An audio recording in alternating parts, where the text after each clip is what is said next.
Me voici de retour de la pause café. Bienvenue sur les Chroniques bibliques, saison 6, épisode 6. Toujours sur l'Apocalypse selon Ruth. Je vous rappelle le verset que j'ai pris de base, Ruth, chapitre 4 et verset 22, qui nous dit « Obed engendra Isaïe, et Isaïe engendra David. » Et tout pointe vers David. Je reviens sur notre histoire, et donc nous en sommes au point où Naomi et Ruth sont de retour à Bethléem. Naomi est reconnue par les femmes du village, mais elle déclare qu'elle ne veut plus être appelée Naomi. Elle veut qu'on l'appelle Mara, à cause de l'amertume qu'elle pense dans laquelle Dieu l'a mise. Ruth, quant à elle, est une femme qui est vue comme étant une étrangère, une Moabite. C'est ce que nous montre le livre de Ruth au chapitre 1 et le verset 22. Ruth 1, 22 nous dit « Ainsi revinrent du pays de Moab Naomi et sa belle-fille, Ruth, la Moabite. Elles arrivèrent à Bethléem au commencement de la moisson des orges. » Vous voyez, chaque fois que un personnage est décrit, des fois il est associé avec quelque chose, et ici, Ruth est singularisée par le fait qu'on l'appelle la Moabite, donc une femme étrangère. Nous avons vu que les relations entre Naomi et Ruth sont une préfiguration des relations entre les Juifs et les chrétiens.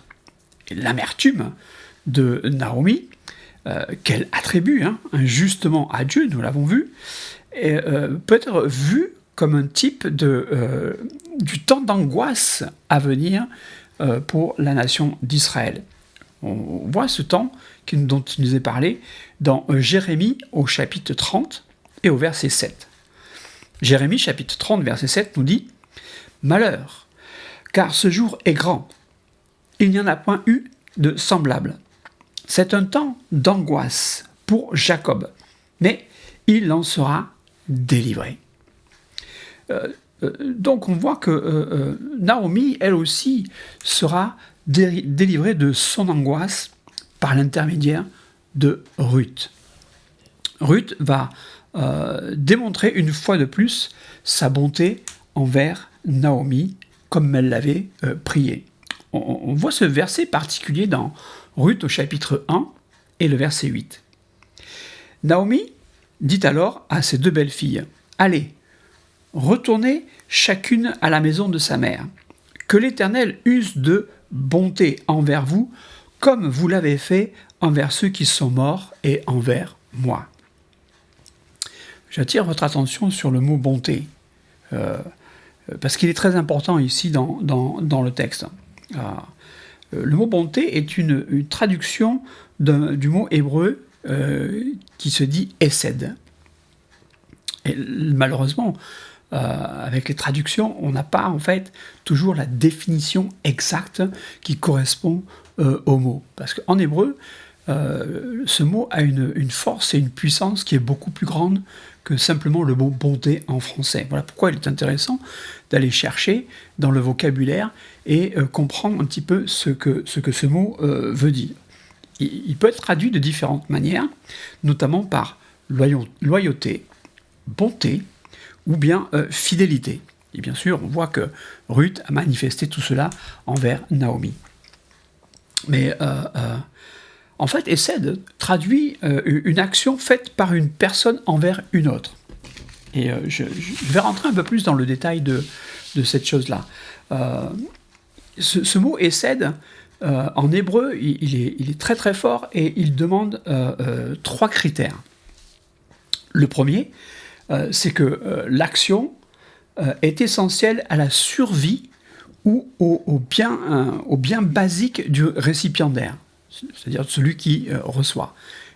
Cette personne a des besoins de nécessité, comme manger, boire, se revêtir, et des choses comme ça.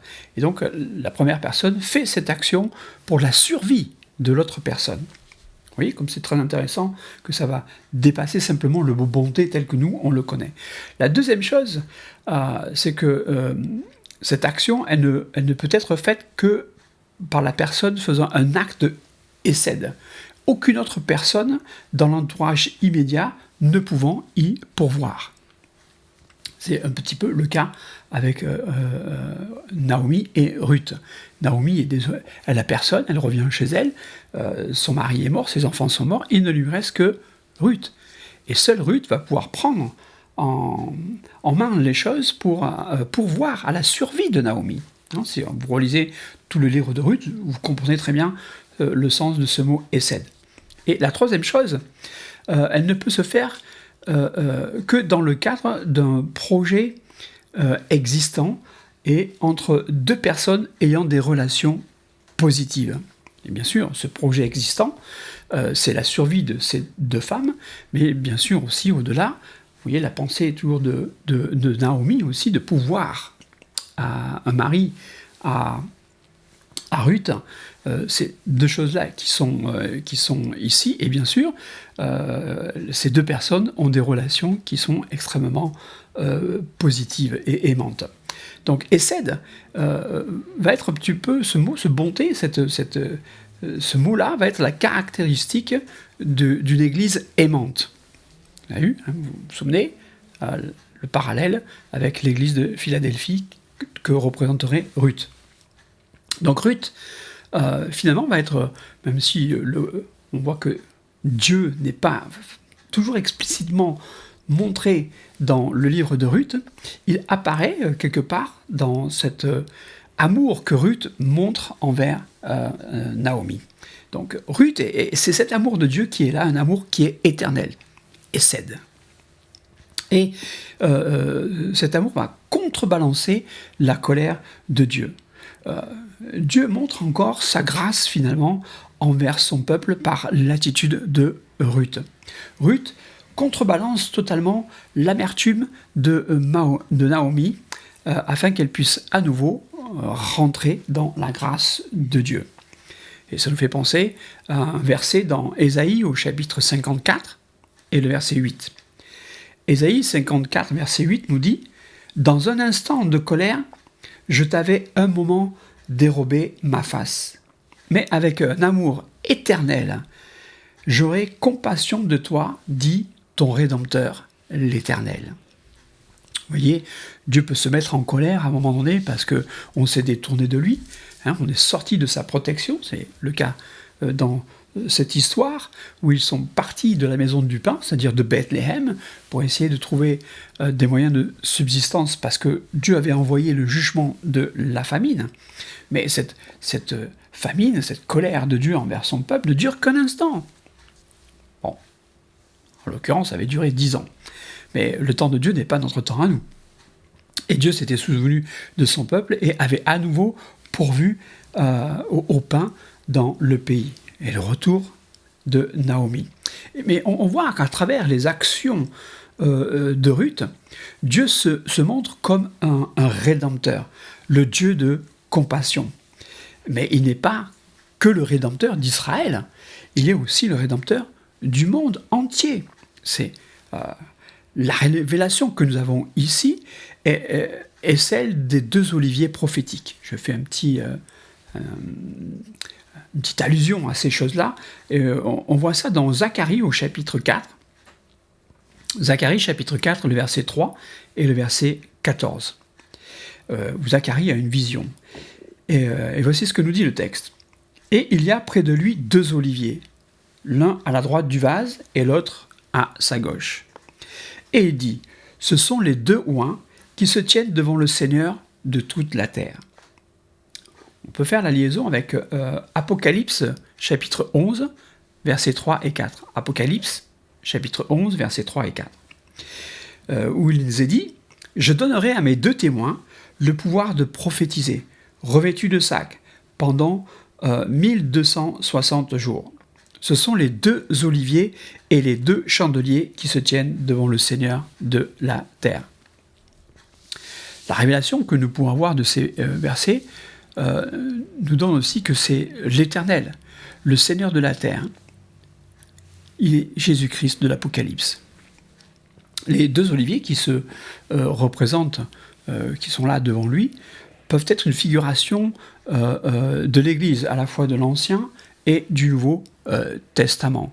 Bien sûr, je ne veux pas aller en profondeur dans les écritures de l'Apocalypse, parce qu'on nous parle que ce sont aussi 2 témoins, et je pense qu'il y ait un témoin de l'Ancien Testament et un témoin du Nouveau Testament. Mais ça, c'est une autre façon de voir. Toujours est-il que l'apôtre Paul, parlant aux païens, les compare à un olivier sauvage, hanté sur l'olivier franc. C'est pour ça que je fais la liaison entre ces deux choses, entre Naomi, l'Ancien Testament, Ruth, qui est une femme d'un pays païen et qui va représenter la future Église chrétienne, puisqu'on nous pointe vers David, qui nous pointe vers le Christ. Et ces 2 oliviers, qui sont ces 2 testaments que nous pouvons avoir, et voici aussi comment Paul décrit ces choses-là pour montrer que parce que les Juifs ont rejeté le Seigneur, parce que la famille de Naomi est partie, a quitté, eh bien une autre famille est venue, et elle vient par l'intermédiaire de Ruth. Mais donc voilà, comment nous, on est arrivé à rentrer dans ce système-là, et voici comment l'apôtre Paul nous le dit. C'est un petit peu long, mais je vais vous lire tout ça, c'est dans Romains, au chapitre 11. Il y a plusieurs versets. Romains, chapitre 11, il y a le verset 11, le verset 15, le verset 17 et le verset 22 à 26. Mais je vais vous lire ce passage. Paul dit, « Je dis donc, est-ce pour tomber qu'ils ont bronché? Loin de là. Mais, par leur chute, le salut est devenu accessible aux païens, afin qu'ils fussent excités à la jalousie. Car si leur rejet a été la réconciliation du monde, que sera leur réintégration, sinon une vie d'entre les morts?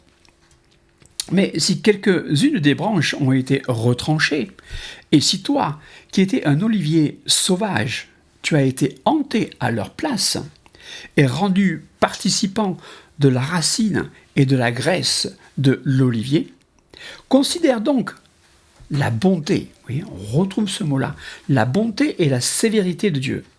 Sévérité envers ceux qui sont tombés, et bonté de Dieu envers toi si tu demeures ferme dans cette bonté. Autrement, tu seras aussi retranché. Eux de même, s'ils ne persistent pas dans l'incrédulité, ils seront hantés, car Dieu est puissant pour les hanter de nouveau. Si toi, tu as été coupé de l'olivier naturellement sauvage et hanté contrairement à ta nature sur l'olivier franc, à plus forte raison, eux seront-ils hantés selon leur nature sur leur propre olivier. Car je ne veux pas, frères, que vous ignorez ce mystère, afin que vous ne vous regardiez point comme sages. C'est qu'une partie d'Israël est tombée dans l'endurcissement, jusqu'à ce que la totalité des païens soit entrée. Et ainsi tout Israël sera sauvé, selon il est écrit, le libérateur viendra de Sion, et il détournera de Jacob les impiétés. Voilà pourquoi tout le livre aussi de Ruth nous pointe vers un roi très particulier qui est David, d'où viendra le Messie. Est-ce qu'on comprend bien finalement toute la portée du livre de Ruth? Comment une simple histoire qui paraissait juste l'histoire d'une famille qui s'en va, qui meurt quelque part, qui revient et qui finalement retrouve un petit peu des choses là, ça va bien au-delà de cela. Si quelques branches donc ont été retranchées, et on peut penser à Elimelech et à ses fils, et le symbole qui est représenté, tel que je vous l'ai donné, une branche va être greffée. Ruth. C'est une Moabite, une étrangère. Ça représente nous, les païens, qui ont été greffés maintenant en tant que chrétiens sur cette nouvelle église.